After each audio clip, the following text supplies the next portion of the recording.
खबर जयपुर से है, जहां बुनकर सेवा केंद्र जयपुर की ओर से विशेष हथकरघा एक्सपो त्योहार संपन्न हुआ। एक्सपो में फैशन शो का आयोजन भी किया गया, जिसमें राजस्थान के राष्ट्रीय फैशन प्रौद्योगिकी संस्थान Jodhpur, arch college, IAS college, government women polytechnic college Gandhinagar, IICD आदि ने भाग लिया। तो फैशन शो में कोटा, डोरिया, पट्टू, आंबा, खादी और अन्य हैंडलूम उत्पाद प्रदर्शित किए गए। आपको बता दें, फैशन शो का समापन बुनकरों और कारीगरों की ओर से तैयार उत्पादों की प्रदर्शनी और फैशन वॉक के साथ किया गया। तो फैशन शो में निफ्ट जोधपुर प्रथम पुरस्कार विजेता रहा। इस मौके पर निफ्ट निदेशक प्रोफेसर CHS प्रसाद ने सभी स्टूडेंट्स को शुभकामनाएं दी।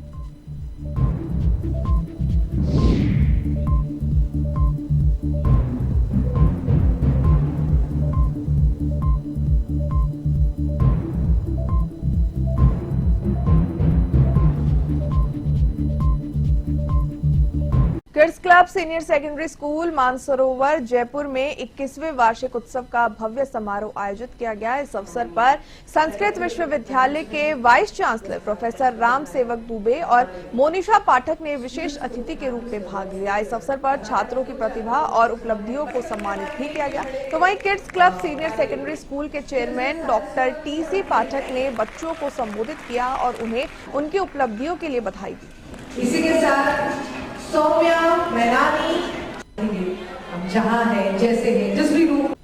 Kids club senior secondary school जो मानसरोवर में स्थित है, ये CBSE का एफिलिएटेड स्कूल है और इसका 21वां जो है एनुअल फंक्शन सेलिब्रेशन है, सेलिब्रेशन डे है ये। और kids club senior secondary school जो है वो पिछले 40 वर्षों से शिक्षा के क्षेत्र में पूरे भारतवर्ष में एक संस्था काम कर रही है, जो कि विश्व की सबसे बड़ी।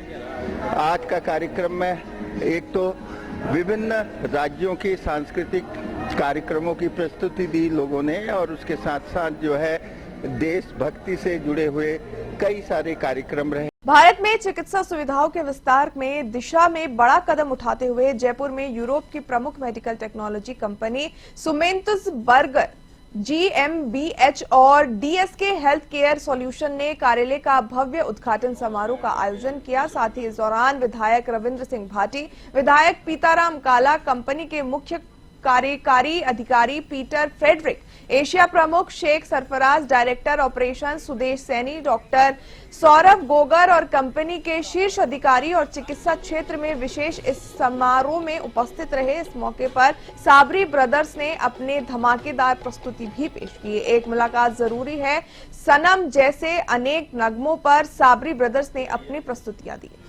तो हमारे पार्टनर सुदेश बेड का हॉस्पिटल था और ये लोग 300 बेड और उसमें ऐड करके 600 बेड का।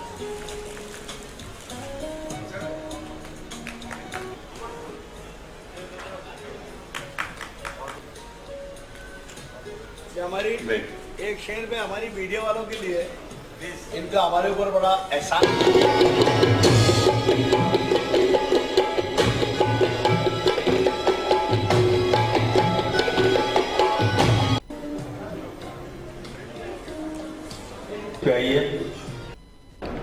एक्चुअल में हमारा टारगेट था कि राजस्थान एंड इंडिया को कि जो भी आजकल ऑटोमेशन है कि इंडस्ट्री में ऑटोमेशन बहुत हो रहा है, बट हॉस्पिटल में मैक्सिमम ऑटोमेशन के लिए हम लोग लेके आए।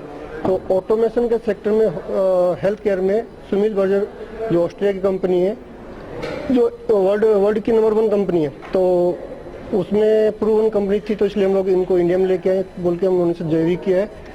और हम लोग इनको अभी जयपुर में मेडिकल और इंजीनियरिंग के लिए आयोजित होने वाली नीट और JEE परीक्षाओं की तैयारियों के लिए Akash education services limited Sikar road Jaipur ने अपने नए क्लासरूम सेंटर का शुभारंभ किया। आगामी दिनों में इसका संचालन भी शुरू हो जाएगा। तो आकाश के रीजनल डायरेक्टर अखिलेश दीक्षित ने बताया कि हमें सन सिटी में अपने नए केंद्र के उद्घाटन की घोषणा करते हुए अत्यंत खुशी हो रही है। इसका लक्ष्य जयपुर के अधिक से अधिक छात्रों को उच्च गुणवत्ता वाली शिक्षा और विशेष मार्गदर्शन प्रदान करना है।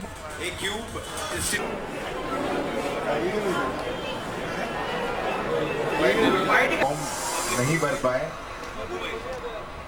सुप्रिया शर्मा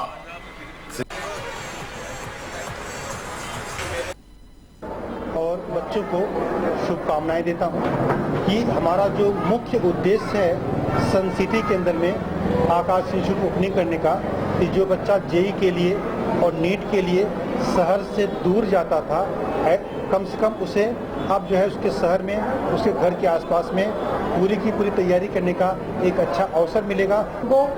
और मीडिया कर्मियों को धन्यवाद देता हूं और आकाश इंस्टीट्यूट से आए हुए डिप्टी डायरेक्टर सर और उनके सहयोगियों को एक बार पुनः धन्यवाद देता हूं कि आपने इस यूनिट को बहुत इंपॉर्टेंट यूनिट समझा। में चितरंजन पार्क में श्री रामकृष्ण प्रौढ़ शाखा का वार्षिक उत्सव कार्यक्रम आयोजित किया गया। राष्ट्रीय स्वयंसेवक संघ के शताब्दी वर्ष के तहत आयोजित वार्षिक उत्सव कार्यक्रम में स्कूल के मेधावी छात्रों का अभिनंदन किया गया। शाखा में खेल गतिविधियों के तहत उत्कृष्ट प्रदर्शन करने वाले खिलाड़ियों को भी सम्मानित किया गया। तो इसके अलावा वरिष्ठ पुरुष और महिलाओं का अभिनंदन किया गया। इस दौरान डॉक्टर रामदयाल ने अपने उद्बोधन में सभी को प्रेरित किया।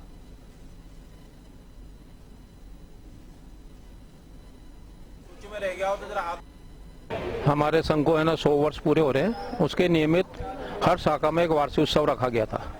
तो ये हमारे महावीर नगर में आता है रामकृष्ण प्रौढ़ शाखा, इसका वार्षिक उत्सव था 23 फरवरी 2025 का। इसमें सामाजिक समरसता का भाव भी रखा गया था। नीचे तबके के लोग, ऊपर के लोग, अल्पसंख्यक लोग, उनको हमने यहाँ सबको बुलाया था। और जो हमारे क्षेत्र में 90% जो पढ़ाई में लेके आए हैं बच्चे, उनका अभिनंदन किया गया था। और जो नेशनल प्लेयर हैं, स्टेट प्लेयर हैं, उनका भी हमने अभिनंदन किया गया था। और जो अति विशिष्ट, अति वरिष्ठ, मतलब 90 के आसपास, 85 से 90 के ऊपर जो हमारे स्वयंसेवक हैं, वर्धजन लोग हैं, उनका अभिनंदन किया गया था।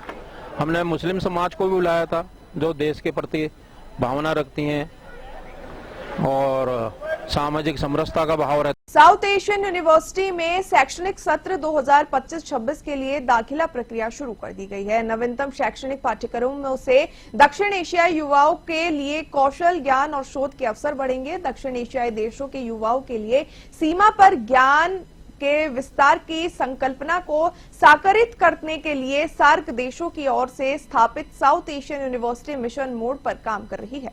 इस क्रम में सार्क देशों के युवाओं का ज्ञानार्जन करने के लिए साउथ एशियन यूनिवर्सिटी के शैक्षणिक कार्यक्रमों का विस्तार किया गया। इसके लिए एसयू के अध्यक्ष प्रोफेसर के अग्रवाल ने मीडिया के सामने शिक्षण सत्र 2025-26 के लिए प्रवेश प्रक्रिया की शुरुआत की।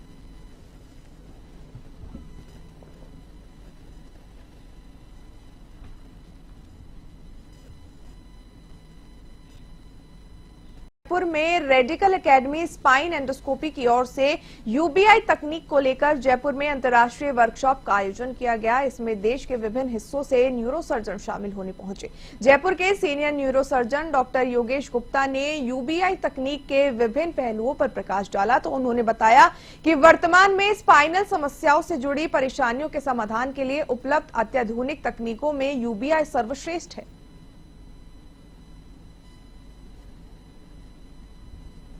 आज मैं आपको स्पाइन सर्जरी की लेटेस्ट जो टेक्निक है यूबीई, यूनिलैटरल बाइपोर्टल एंडोस्कोपिक डिसेक्टोमी के बारे में बताना चाह रहा हूँ। बेसिकली यूबीई अभी दुनिया में स्पाइन सर्जरी की सबसे लेटेस्ट टेक्निक है, जो कि अभी बहुत तेजी से लोकप्रिय हो रही है और बहुत कम सेंटरों पर, बहुत कम हॉस्पिटल में अभी ये उपलब्ध है। तो लेटेस्ट होने की वजह से, लेकिन ये इतनी तेजी से पॉपुलर हो रही है कि मोस्टली सर्जन और पेशेंट भी इसको तेजी से एक्सेप्ट कर रहे हैं।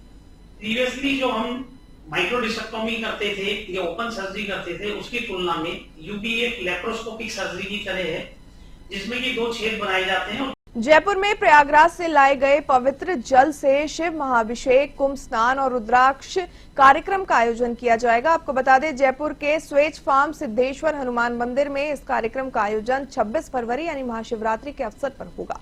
जयपुर में आयोजित कार्यक्रम में पोस्टर विमोचन भी किया गया। आपको बता दें, संत शिरोमणि जगतगुरु दिवाकर आचार्य अवधेश दास महाराज के सानिध्य में इस कार्यक्रम का आयोजन किया जाएगा। साथ ही कार्यक्रम में भाजपा के प्रदेश अध्यक्ष, उप मुख्यमंत्री प्रेमचंद बैरवा, कैबिनेट मंत्री अविनाश गहलोत और धर्म ट्रस्ट फाउंडेशन के संस्थापक गब्बर कटारा, धर्म ध्वजावाहक पंकज ओझा, राजन शर्मा, अविनाश की खंडेलवाल समेत गणमान्य लोग भी शामिल होंगे। 144 वर्ष के बाद में ऐसा दिव्य जो है महाकुंभ के पवित्र पावन बेला की शुभ अवसर पर हमारे छोटी काशी जयपुर में जो है माँ भागीरथी गंगा मैया का जल यहाँ पे श्री धर्म फाउंडेशन की ओर से बड़ा दिव्य और विशाल शिव जी के अभिषेक के लिए पूरे नगर बस्ती को आह्वान किया जा रहा है। टीम के द्वारा जयपुर वासियों के लिए हरिद्वार के हर की पौड़ी से गंगाजल मंगवाकर तीसरे सोमवार को 5 से 8 हज़ार लोगों के द्वारा यहाँ इसी मंदिर में शिव जी का अभिषेक किया गया था। तो 144 वर्ष बाद जो कुंभ आ रहा है, तो कई लोगों की ये व्यथा थी कि हालांकि कल तक 60 करोड़ का आंकड़ा आ चुका है कि